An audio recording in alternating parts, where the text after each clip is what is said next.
రాష్ట్ర వ్యాప్తంగా ఎన్నికలు సమీపిస్తున్న నేపథ్యంలో అన్ని రాజకీయ పార్టీలు ఎత్తులు పై ఎత్తులు రాజకీయ నాయకులంతా కూడా అనంతపురం జిల్లా వ్యాప్తంగా కూడా వారి సమీకరణలు కూడా పెద్ద ఎత్తున చర్చ జరుగుతున్నటువంటి పరిస్థితి. అయితే మాజీ మంత్రి పల్లె రఘునాథ్ రెడ్డి ఉన్నారు. మొత్తం నియోజకవర్గం అంతా కూడా ఎప్పటి నుంచో ఆయన కలే తిరుగుతూ ప్రతి ఒక్కరిని పలకరిస్తూ పెద్ద ఎత్తున ముందుకు వెళ్తున్నటువంటి నేపథ్యంలో మరి మాజీ మంత్రి పల్లె రఘునాథ్ రెడ్డి గారు ఏం చెప్తారు ఆయన మాటలో వినే ప్రయత్నం. సరే ఏంటి సార్, ఎన్నికల కోలాహలం మొదలైంది, ఎలా ఉంది మొత్తం మీద? తెలంగాణలో కాంగ్రెస్ పార్టీ అధికారంలోకి వచ్చిన తర్వాత ఆంధ్రప్రదేశ్ యొక్క పరిస్థితి స్వరూపం పూర్తిగా మారిపోయింది. ఇక్కడ వైఎస్ఆర్సీపీ నాయకుల గుండెల్లో రైలు పరిగెడుతున్నాయి. సాక్షాత్తు జగన్మోహన్ రెడ్డి గారికి కూడా అభద్రతాభావం వచ్చేసింది. కారణం ఏమంటే తెలంగాణలో అన్ని సంక్షేమ కార్యక్రమం అమలు చేసి కక్ష సాధింపు చర్య లేకపోయినా కూడా ప్రజలు ఉండే ప్రభుత్వం వ్యతిరేకంగా తీర్పిచ్చారు. ఇక్కడేమో సంక్షేమ కార్యక్రమాలు సక్రమంగా జరగడం లేదు, అరకొరే బటన్ నొక్కుతున్నారు, ఫలితం లేదు. కక్ష సాధింపు చర్యలు చాలా ఎక్కువగా ఉన్నాయి. కాబట్టి ఒకవైపున సంక్షేమ కార్యక్రమాలు సరిగా లేవు, కక్ష సాధింపు చర్యలు అధికంగా ఉన్నాయి. ఈ పరిస్థితిలో వైఎస్ఆర్సీపీకి గడ్డు పరిస్థితి అనేది 100% వైఎస్ఆర్సీపీ నాయకుల్లో జగన్మోహన్ రెడ్డి గారు ఖచ్చితంగా తెలిసింది. దానికి తోడు చంద్రబాబు నాయుడు గారిని అరెస్ట్ చేయడం, 53 రోజులు ఈ రాష్ట్రానికి ఒక దిశ నిర్దేశించిన నాయకుడు ఎండనక వాననక పగలనక రాత్రనక ఈ రాష్ట్ర అభివృద్ధి కోసం తన కుటుంబ సభ్యుల కంటే రాష్ట్రమే మిన్నగా భావించి నిస్వార్థంగా సేవ చేసిన వ్యక్తిని అన్నాళ్ళు జైల్లో పెట్టడం వల్ల ప్రజల్లో విపరీతమైన చైతన్యం వచ్చింది, స్పందన వచ్చింది, సానుభూతి వచ్చింది. దేశ విదేశాలు కూడా బయటకు వచ్చి సానుభూతి వ్యక్తం చేశారు. అది ఒక పక్కన. మూడవది, ఒక 10% ఓట్లుండే పవన్ కళ్యాణ్ కూడా ఈసారి ఎటువంటి పరిస్థితుల్లో వైఎస్ఆర్ ప్రభుత్వం వస్తే ఎవరు ఊర్లో ఉండబట్టే పని లేదని చెప్పి ఆయన కూడా ఖచ్చితంగా చెప్పాడు. ఆయన కూడా అగ్నికి వాయువుతో తోడినాడు. ఇన్ని పరిస్థితి దృష్ట్యా తప్పకుండా 100% తెలుగుదేశం పార్టీ అధికారంలోకి వచ్చి తీరుతుంది. దాంట్లో ఏమాత్రం సందేహం లేదు. అన్ని వర్గాల ప్రజలు బాధితులే, అందరూ ఒకే మాట మీద ఉన్నారు. ఈసారి జగన్మోహన్ రాకూడదు, ప్రతిపక్షాలదే, అన్ని వర్గాలవే.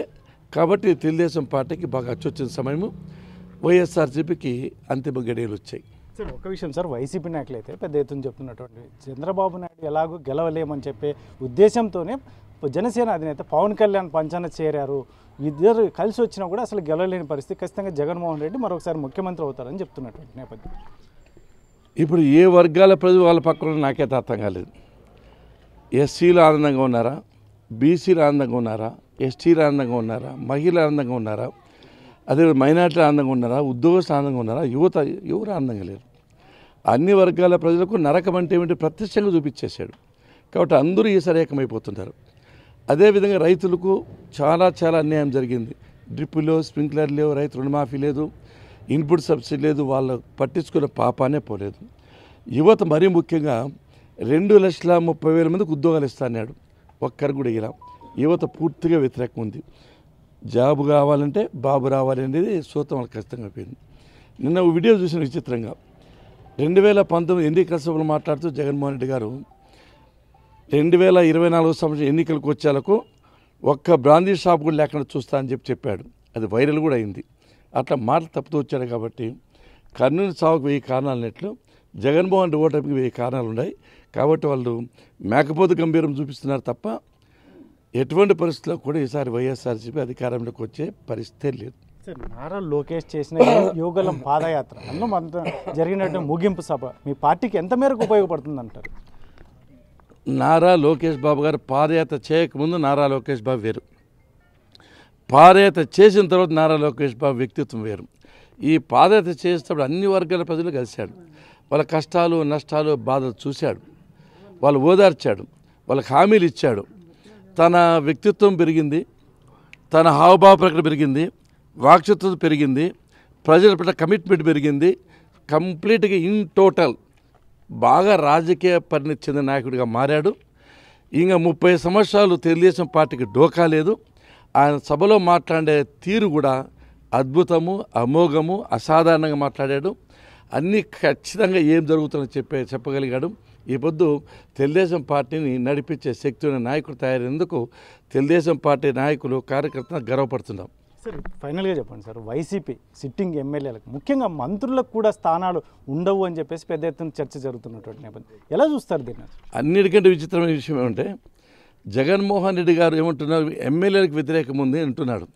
ఉండే వాసు ఎమ్మెల్యేలకు కాదు, జగన్మోహన్ రెడ్డికి వ్యతిరేకత ఉంది. ఎక్కడ చూసి జగన్మోహన్ రెడ్డి మీద కోపం ఉంది. ఎమ్మెల్యేలు ఏం చేస్తారు? నిమిత్త మాత్రాలు ఈయన డబ్బులు ఇస్తే పని చేస్తారు, లేకపోతే లేదు. ఏదో చిన్న చిన్న పొరపాటు చేశారు కాదని నేను. ఆ పెద్ద పొరపాటు మంది పెద్ద గీత మంది చిన్న గీత ఇది. కాబట్టి ఎమ్మెల్యేల కంటే సాక్షాత్ జగన్మోహన్ రెడ్డికి వ్యతిరేకత ఎక్కువ ఉంది. కాబట్టి ఈసారి వాళ్ళకి గట్టెక్కే పరిస్థితి లేదు. ఎమ్మెల్యేలకు అంత ఎంత పర్వాలేదు, కానీ వీళ్ళకి ఇంకా వ్యతిరేకం జగన్మోహన్ రెడ్డికి. అది బాగా 100% కరెక్ట్ అనే విషయం ఇది. సార్ ఫైనల్గా సార్, జిల్లాలో రానున్న ఎన్నికల్లో తెలుగుదేశం పార్టీ ఎన్ని సీట్లు కైవసం చేసుకునే అవకాశం? 14 సీట్లు వస్తే వేరే ఆలోచన లేదు. ఒక్క సీటు కూడా పక్కా పోదు. ఎందుకంటే వేవ్ గాలి ఎట్లే ఉంది, ఎట్లా తిరిగి తెలుగుదేశం పార్టీ గెలవాలి అనేది ప్రతి ఒక్క మనసులో ఉంది. మాకంటే వైఎస్ఆర్సీపీ నాయకుల కార్యకర్తలు కూడా ఉంది. ఎందుకంటే వాళ్ళు బాగుపడింది ఏమి లేదు, ఏదో ఊహించుకున్నారు, ఏదో జరిగిపోతుంది, అద్భుతాలు జరిగిపోతుంది ఊహించారు. ఏమీ జరగలేదు. ఒక్క నాయకుని కార్యకర్తకు న్యాయం జరగలేదు. అంత హంబగా తెలిసింది. జగన్మోహన్ బట్ట నొక్కుతాను, మీరేం పోవద్దు ప్రజలేక అన్నాడు. ఆయన బట్ట నొక్కుతున్నాడు కానీ ఉపయోగం లేదు. ఇప్పుడు ఇది ఏదైతే ఉందో మొత్తం మీద అయితే రాష్ట్ర వ్యాప్తంగా ఎన్నికల కోలాహలం మొదలైనటువంటి నేపథ్యంలో తెలుగుదేశం పార్టీకి మంచి వేవ్ కొనసాగుతుంది. అందులో ముఖ్యంగా చంద్రబాబు నాయుడుని అరెస్ట్ చేసి అక్రమంగా జైల్లో పెట్టడం అనేది ప్రజలు కూడా అన్ని గమనించారని, రానున్న ఎన్నికల్లో ముఖ్యంగా వైసీపీ నాయకులు ఎందుకంటే గ్రౌండ్ లెవెల్లో కూడా పూర్తిగా అగెనెస్ట్గా ఉంది. జగన్మోహన్ రెడ్డి చేసిన పనుల వల్లనే వైసీపీ ఎమ్మెల్యేలకు కూడా అది చుట్టుకుంది. ఇటువంటి పరిస్థితుల్లోనే రానున్న ఎన్నికల్లో జిల్లాలో కూడా 14 సీట్లు కూడా తెలుగుదేశం పార్టీ కైవసం చేసుకుంటుంది అని చెప్పేసి మాజీ మంత్రి పల్లె రఘునాథ్ రెడ్డి ధీమా వ్యక్తం చేస్తున్నటువంటి పరిస్థితి. కెమెరా పర్సన్ సుధాకర్తో చల్లకే నాయుడు, RTV, అనంతపురం.